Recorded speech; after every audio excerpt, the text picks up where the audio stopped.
கிறிஸ்துவுக்குள் பிரியமானவர்களே, உங்கள் யாவருக்கும் காலை நேரத்தின் வாழ்த்துதலையும் அன்பின் வணக்கத்தையும் நான் தெரிவித்துக் கொள்கிறேன்.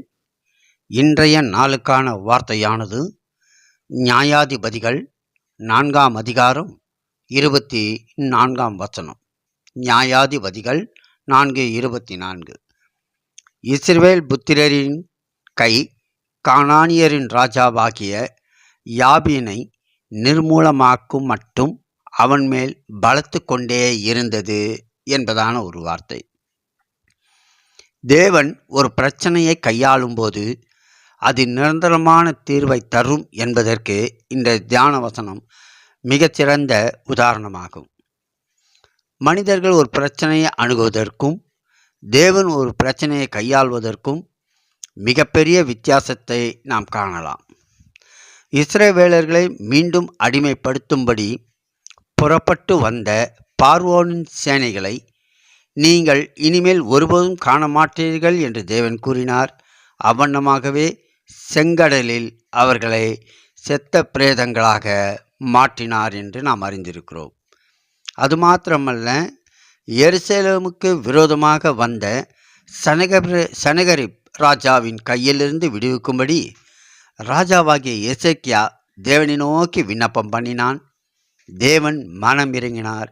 ஒரு நாள் ராத்திரியிலே ஒரே தூதனை அனுப்பி 1,80,000 பேரை கொன்று அந்த பிரச்சனையை நிரந்தரமாக முடித்து வைத்தார் என்று பார்க்கிறோம்.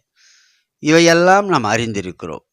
கானானியனாகிய ராஜாவாகிய யாபினை முற்றிலும் அடித்து தீரும் வரைக்கும் கர்த்தர் தம்முடைய ஜனமாகிய இஸ்ரவேலரோடு கூட இருந்து அவர்களை பலப்படுத்தி அவர்களுக்காக யுத்தம் பண்ணினார். யாபின் என்ற கானானிய ராஜா அழிந்து தீர்ந்ததுக்கு பின்பே இஸ்ரவேலர் அமைதியானார்கள்.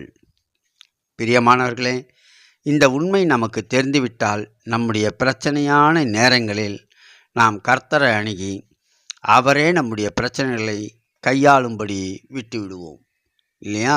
அதைத்தான் 1 பேதுரு 5ஆம் அதிகாரம் 7ஆம் வசனத்தை பார்க்கிறோம்.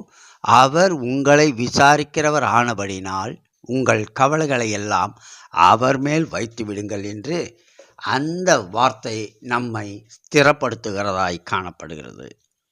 ஆனால் பல நேரங்களில் நம்முடைய பிரச்சனைகளை தீர்ப்பதற்கு நாமே முயன்று பார்க்கிறோம். எனவேதான் பல வேளைகளில் தோல்வியையும் சந்தித்து விடுகிறோம், சோர்ந்தும் போகிறோம். இனிமேல் இந்த தவறை நாம் செய்யாமல் நம்முடைய போராட்டமான காலங்களிலெல்லாம் கர்த்தரை சார்ந்து கொள்வோம். கர்த்தாவே, எல்லாவற்றையும் நீரே பார்த்து கொள்ளும் என்று அவரிடமே விட்டு விடுவோம். இதைத்தான் சங்கீதம் 55:22 பார்க்குறோம். கர்த்தர் மேல் உன் பாரத்தை வைத்துவிடு, அவர் உன்னை ஆதரிப்பார் என்று. நம்முடைய கவலைகள், போராட்டங்கள், பிரச்சனைகள் எல்லாவற்றையும் தேவன் மேல் நாம் சமர்ப்பிப்போம் என்று சொன்னால் அவர் அதிலிருந்து ஒரு நிரந்தர தீர்வை நமக்கு தருவார். அது மகிழ்ச்சிக்கு ஏதுவாக இருக்குமே தவிர தீமைக்கு ஏதுவாக இருக்காது என்பதை உணர்ந்து கொள்ள வேண்டும். தேவன் நமக்காக யாவையும் செய்து முடிப்பார். இதைத்தான் 138ஆம் சங்கீதம் 8ஆம் வசனம் தெளிவுபடுத்துகிறது.